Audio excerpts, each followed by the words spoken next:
Welcome to Casey Women's Ministry, where we talk about all things birth, postpartum, and everything to do with being a mother and a parent. Thank you for joining us today. Today, we have Janice Williams to talk about her business and her beliefs in providing support to families. My name is, sorry, Janice, I meant to. I'm Brittney. I am a birth and bereavement doula, certified through Stillbirth Day, and I also volunteer with Casey Women's Ministry. So, your turn. Oh, okay. Well, my name's Janice, and I call myself a doula for wellness, but I'm a doula for everyone, including partners, not just the birthing person.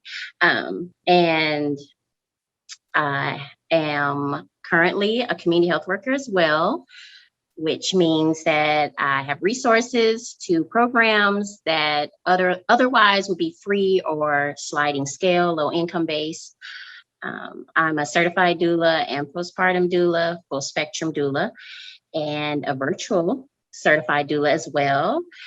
I also recently became certified with child passenger seat. So I'm a technician in that, and I am CPR certified. Awesome. Later on, I would love to hear more about the full spectrum doula side. Like what all that entails. Actually, go ahead and tell us what all that entails right now.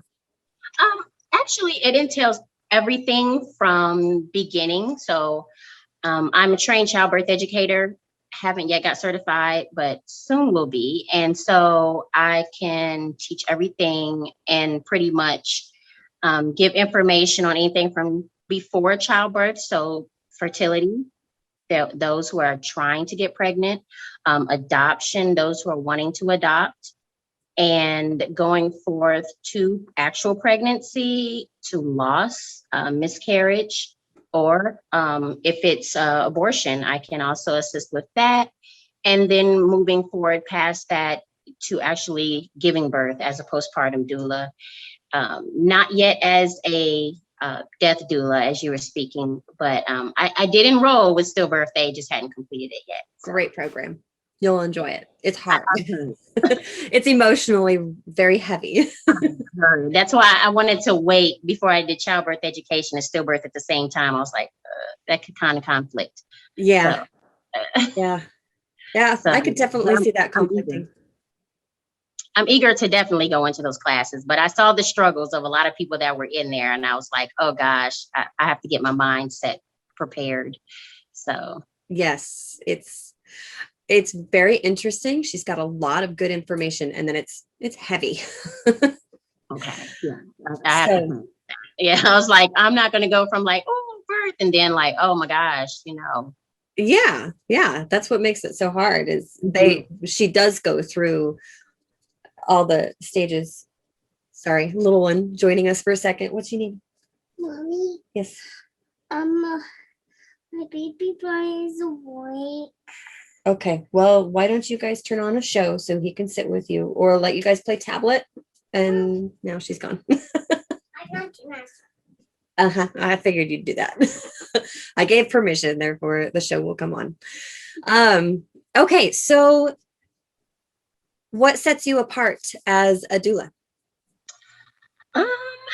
I think what sets me apart is probably I do have my own business as well as being Better Business Bureau certified. So I did go through the means of getting certified as an official business.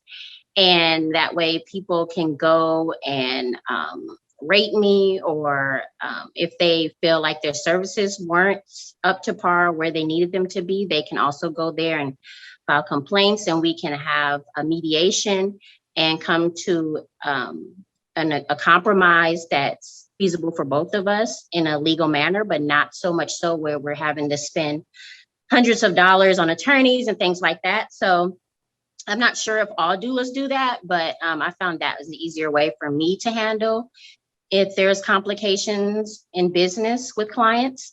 I also already have a master's degree in the marketing area. So, so that kind of helped me along with getting everything off the ground. And I have a multifaceted of degrees. I think that also probably sets me apart because I've kind of gone through every career choice probably. Um, from retail to law to medical, and I'm as a doula. So I think that pretty much maybe sets me apart just a slight bit. I love that. That's definitely unique with the certified through the Better Business Bureau. I didn't know that was even an option. So that's very cool. Mm-hmm. It's yearly, but it's worth it because you get a lot of perks with them.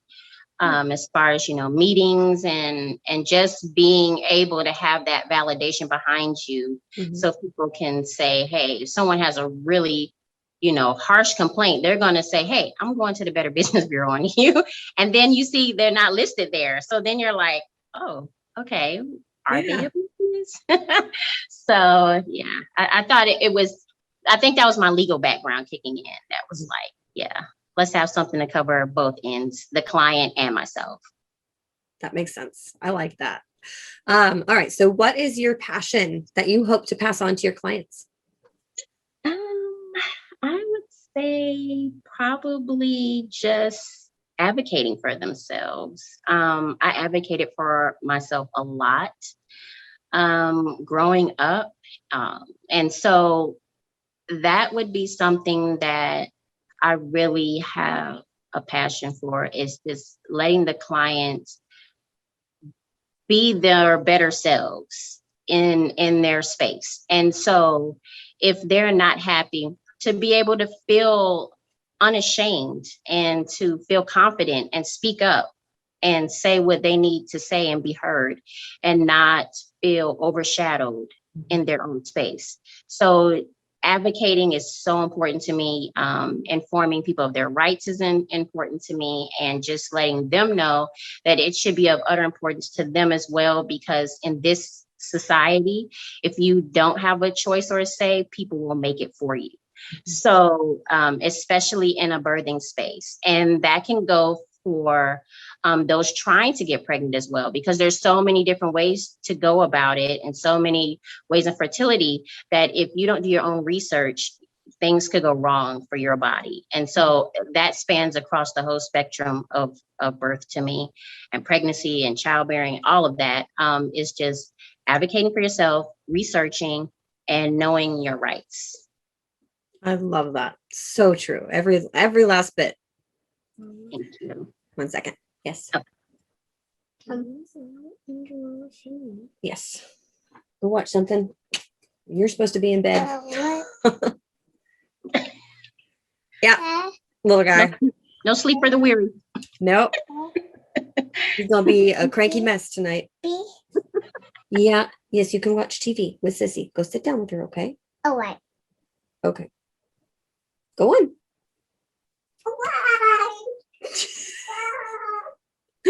All right, ready? Yeah. Let's see here. If you were to describe yourself as one of the elements, what would you be and why? I say air. I think I meet all of the specifications for air. I feel like I'm really easygoing. I do laugh and joke a lot, and I can get loud. But in someone's space, I know how to bring in calm as well. So it kind of switches up like night and day for me. I just generate the energy that I have to that person.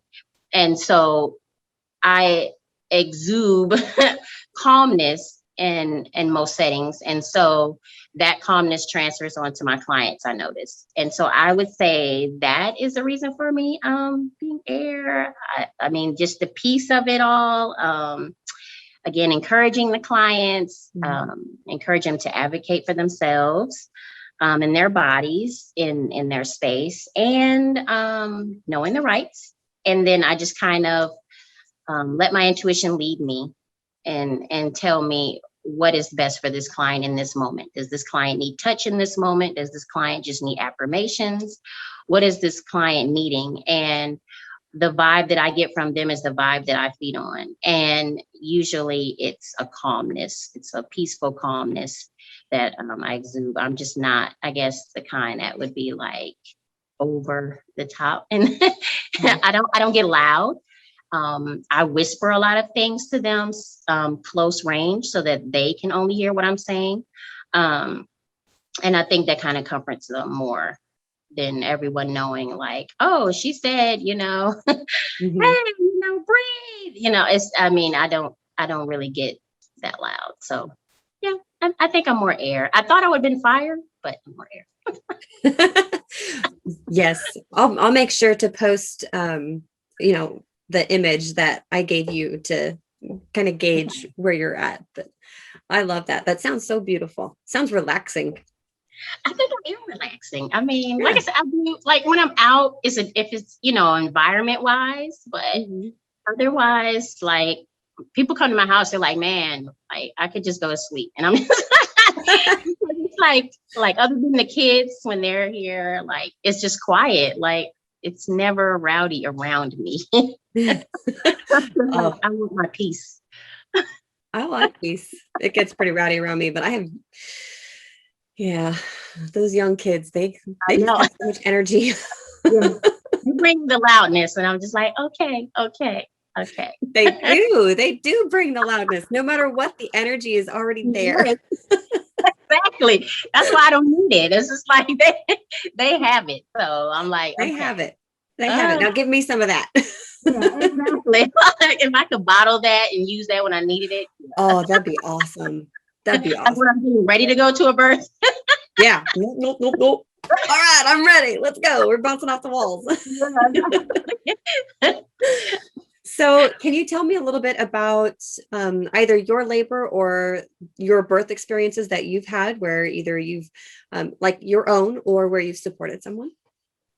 I did put that down. I can't remember which one I said.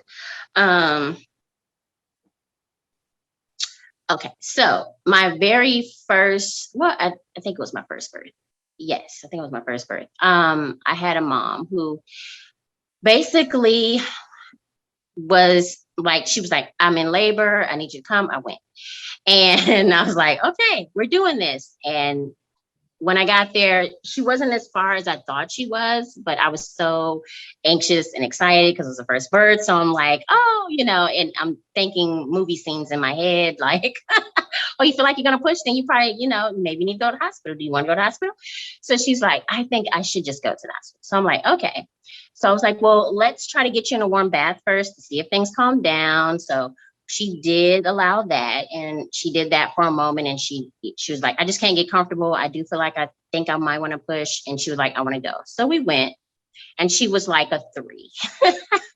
So I was like, okay, back to the drawing board. So we left the hospital and went to a friend's house that happened to stay near the hospital. We got there, we did some more positioning. We did everything I had in my doula bag.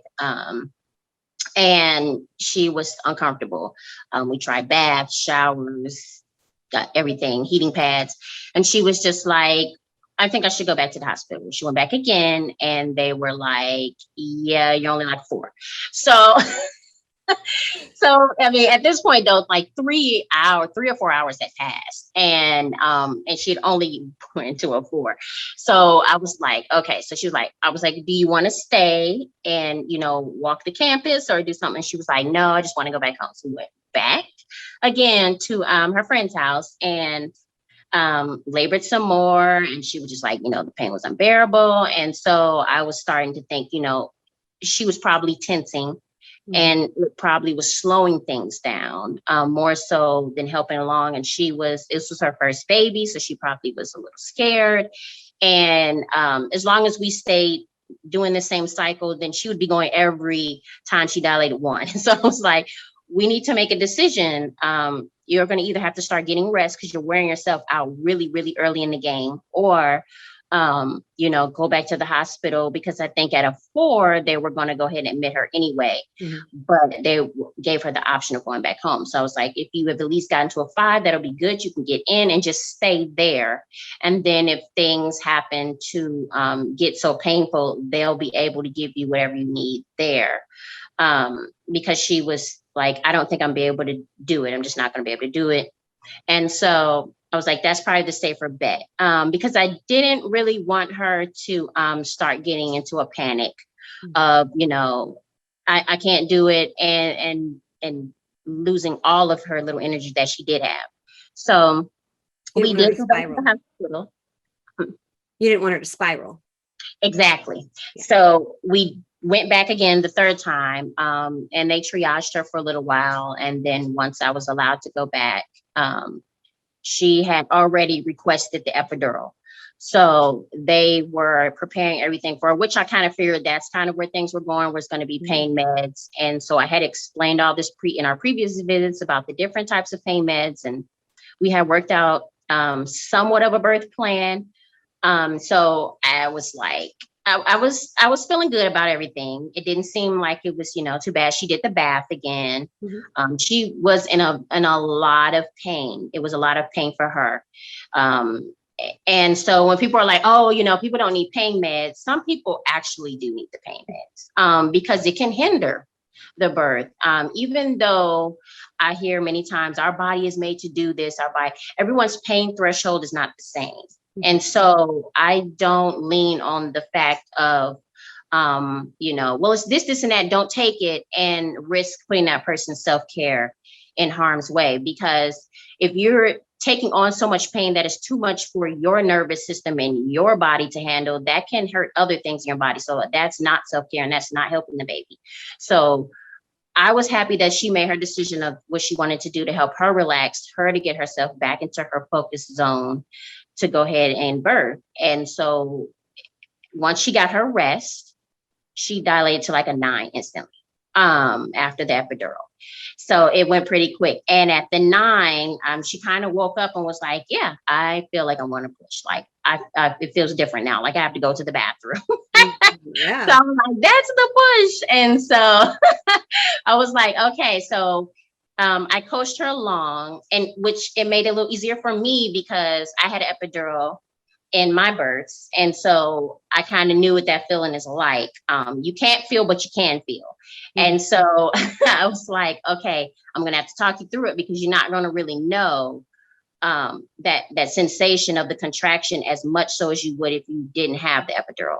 So coaching her through did not take a really long time. And she actually maybe tore just a little bit.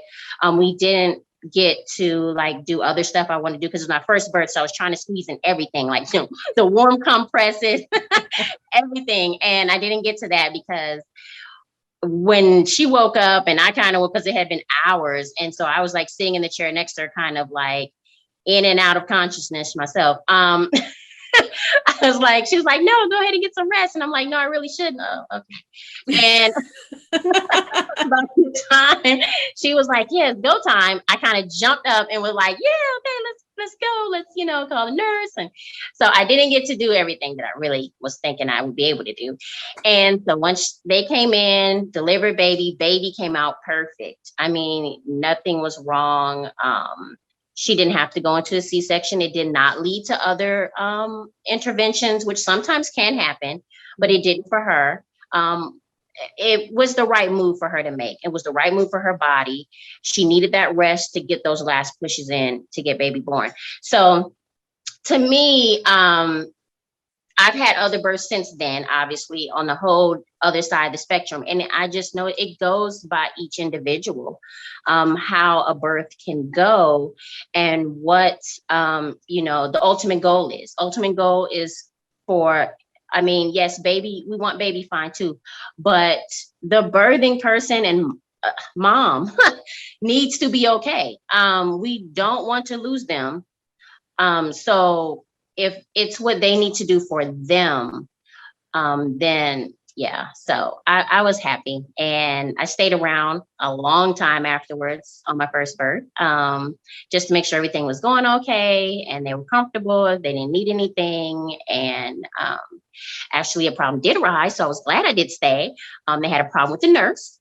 She's very rude. And so I told Dad, like, if there's a problem, you should definitely go out there and speak on it, because she cannot take the time out to do on that now. She needs to focus on baby. She does not need to be dwaddled down with any problems.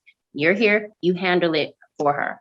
And so he did, and they handled it very quickly. I was impressed. The charge nurse came in. She let her finish, but she came in and monitored her until she was done.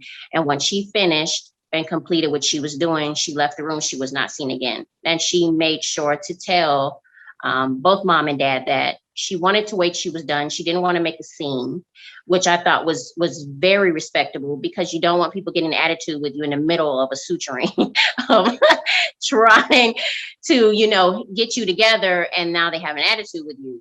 So yeah, it was really good that she waited, and she just, told her, I guess, that, I'll take over from here. And she did that. And so when I called them the next day, they said that, obviously the shift had switched over, but all the other nurses from the rest of their stay were wonderful.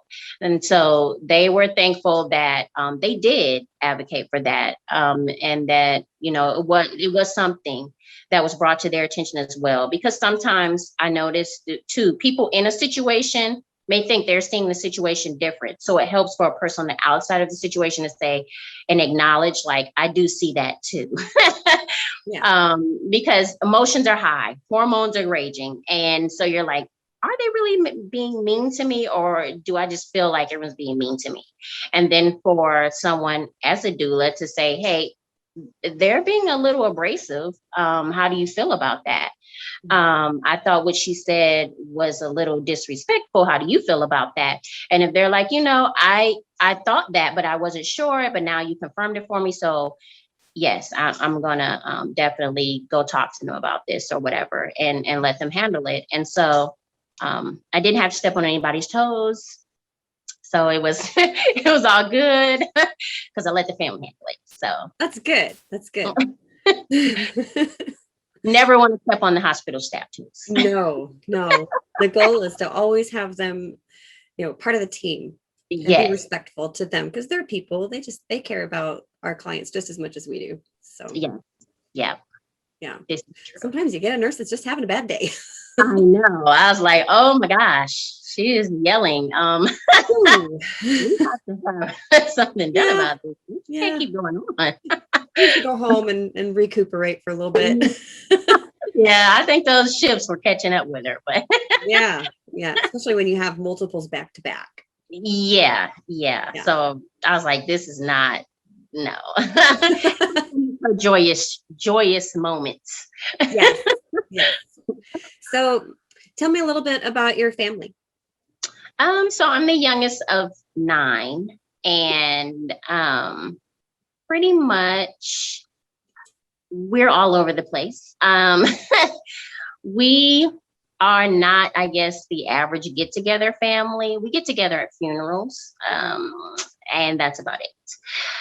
Pretty much we try to keep in contact through social media. We text message on holidays and things like that. So I've created my own little immediate family. So I have 5 of my own, and 2 are adults now. And then I have a little grandbaby who's 1, and just a little darling. And then I have my 3 younger ones at home. And then, I have one of the adults at home on his breaks from college. So it's a pretty bigger family. It's a wide range of ages. Yes, it's a very wide range. My youngest being 3 and my oldest is 24. Yeah, so that's a big range. Yeah. I love it though. I love it that you created your own immediate family. So do your adults come back fairly frequently and spend that time with you? Mm-hmm. Yeah. Yeah, they call and check up, and they still keep me in the loop of things. And try to run things past me. And now I'm just like, I know my one from college, he's in his exploratory stages. So he's like, oh, mom, you're infusing teas now? What? So yeah, those are hard to keep in the house now. I did have plenty on stock, but he's all about this, my natural living now. So he's like, That's good. Keeps him nice and healthy too. Yeah. Yeah. I'm like, I haven't had the time, son. I have 3 little kids here. Yeah. So, And 2 jobs. yeah, exactly. So I haven't had time to do the oils. I can only do one thing at a time here. Teas Yeah. or oils. Yeah. Which one do you want? Which one's more important to you? I know which one's more important to me. Yeah, exactly. I need my teas now. So the oils have been on a standstill. Yep. Yep. So yeah, So- but it's all nice though. They come through and we get together for, the big holidays, That's fun. like 4th of July and all that kind of stuff. That's Or good. now Juneteenth. Juneteenth. Yeah. Yep. That's a great holiday to gather the family around and enjoy each other. And of course, they come for their gifts on Christmas. They don't. Well, of course. Yeah. Well, why else would I go to grandma's house Yeah, or right. mom's house? Exactly. What? Where's our gift? Why? Yeah. I have to have my gift. Mhm. So tell me a fun fact about yourself. Something, it can be personality, habits, something in your history, just something that you're comfortable sharing. Let me think. Um,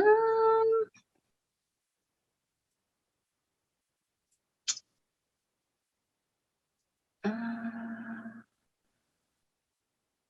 okay, I lost my train of thought. Okay, so I'm a doll collector, and I've collected dolls since I was little. So every doll that I've ever gotten since I was a kid, I still have. From my mom, from people who gave gifts, from my aunt. My aunt was really the main contributor, because what she would do is she would go to thrift stores and she would find dolls and she would clean them up and she would dress them up, kind of like refurbish them and then give them to me. So I collected all of them. And so at this point, I probably have at least over 300 dolls. So I have them all washed, cleaned, and kind of like preserved in a way and stored. So yeah, I don't let anyone play with them because some of them are really, really old. And so they're not, they're not meant to be played with anymore. Yeah. And that doesn't include the 100 Barbies that I that is also a collection I have. So I have a Barbie that probably dates back to at least 1957. Wow. And that I didn't get it obviously in 57, but but I got it like maybe in the 70s. And so at that time it was still in the resale shops. Now you probably couldn't find a 1957 Barbie in the resale shop. But yeah, so I have some stemming all the way from then till current. So Wow, that's amazing. Are they like the dolls? Are they China dolls or are they? they're all kinds. They're Okay. everything. So some are they're plush kind, like the Baby Alive, the first one that was made, the first strawberry shortcake, like all the Rainbow Bright doll crew. I have the whole crew. When there were like Barbie and Gem dolls, I have the Gem collection. Like, yeah, I used to have a Barbie bus and I ended up eventually because I had no room to keep storing that one. So I ended up having to give it away. But yeah, so like all your like dolls that were like hot during that time frame. Yeah. Uh-huh. My mom used to get us these they were like the fancy dolls at Christmas, like the Christmas edition. She used to get us those at Christmas. The Barbie ones? The Barbie dolls. Oh, with the big dress? Oh, Yeah, the big poofy dress. I know we still have a couple of them that because she didn't let us open them up, and we're like, well, why get it for us then? What's the point? But Like, wait for it. yeah, just wait to open it. Like, Let's see. I just want one to play with. Yeah, you're like, gee, thanks. No, don't open it. Just look at it. What'd you get me this for? But, Mom was thinking ahead of. yeah, she's thinking, oh, this is such a cool doll. Let's just keep it and we'll put it in a box and keep it somewhere. And I'm like, but I want to play with it, Mom. Yeah, some things aren't meant to. Like I had the first Skipper when they first came with Skipper. Cool. Yeah, and I had got Skipper, and I was thinking this little doll, and now like Skipper is non-existent. It's just like Yeah, she's in the show. What happened? Yeah, it's like what happened to Skipper? She just Skipper's disappeared. gone. Yeah, Skipper's gone. There's a little baby one, a little baby Barbie doll. Oh, I think. I don't know. I remember seeing a baby one, I thought, but maybe not. Maybe I'm just telling lies. There's a lot now. I can't keep up with the trends now. Yeah, there's so many, like the fashionista line, and yeah. oh my gosh, I would know the Bratz dolls and some of those other ones. Much. Like I had Brooke Shields.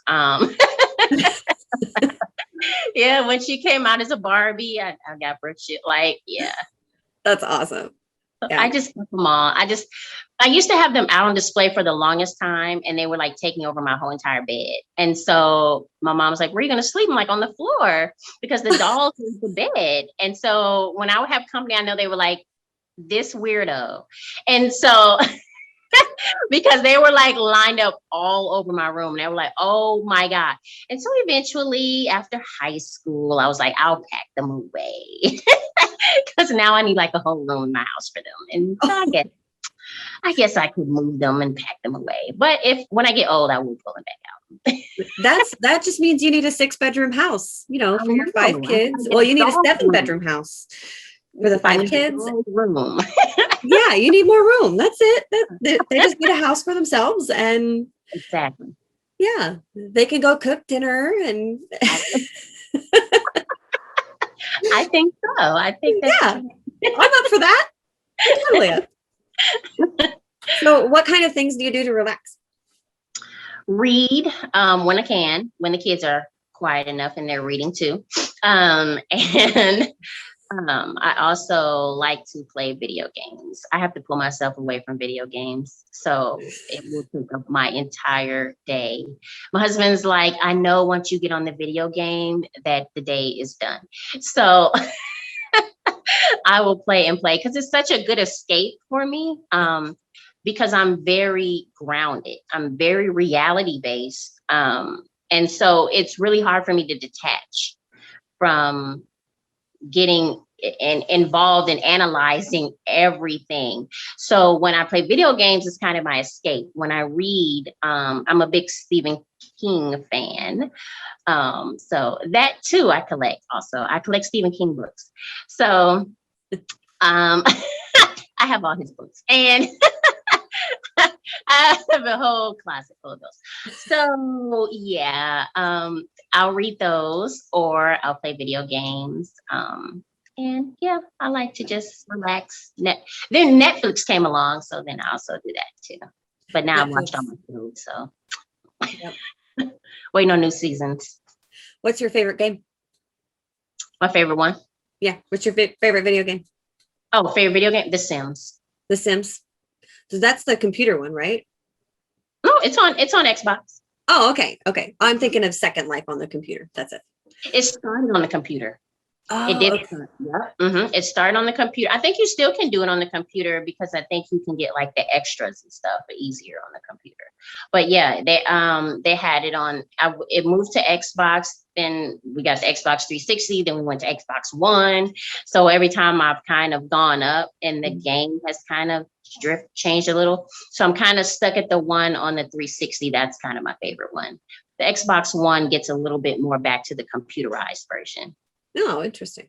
Yeah, it's like you have to rebuild everything. Like it's like a Roblox or something. I have to start all over again. I no longer have my house or my family. I gotta build my house, like the square footage, and I'm like, this is reality. I mean, like I can do this, and I want it already to be done for me. That's the purpose of a game. That's right. I just wave my magic wand and there's the bathroom. There you go. Like put bathroom here, not lay down the foundation, pick the no. Yeah. You don't have to do all the little steps. I know. No, I like the 360 version, but yeah, that's my favorite one. So what is something that you don't like to do, like at all? Least favorite activity? I would just say things that don't interest me. So like when I was in college, there were classes that I just thought were unnecessary. I was like, why do I need to take environmental science if I'm going to be like doing whatever? I don't need that. And it did come in handy a little bit, but like algebra and trig and statistics, I just really did not see where I needed that. So I guess my least favorite thing would probably be things I don't like, probably anything entailing math. All right, I got that. Yeah. Okay. Now, are you a geek? No. No. I don't think so. You don't think so? No. You can be a geek in your own way. How would you define? Yeah, I was gonna say, how would you define a geek? I think it's defined differently for different people. Okay. You know, I think the traditional geek is like, I don't know, computer and science fiction, science fantasy, that kind of thing. That's what I was thinking along. And I don't think I am. No. I don't think I am. Well, yeah. See, when I think of that, I think people like dressing up for Dungeons and Dragons.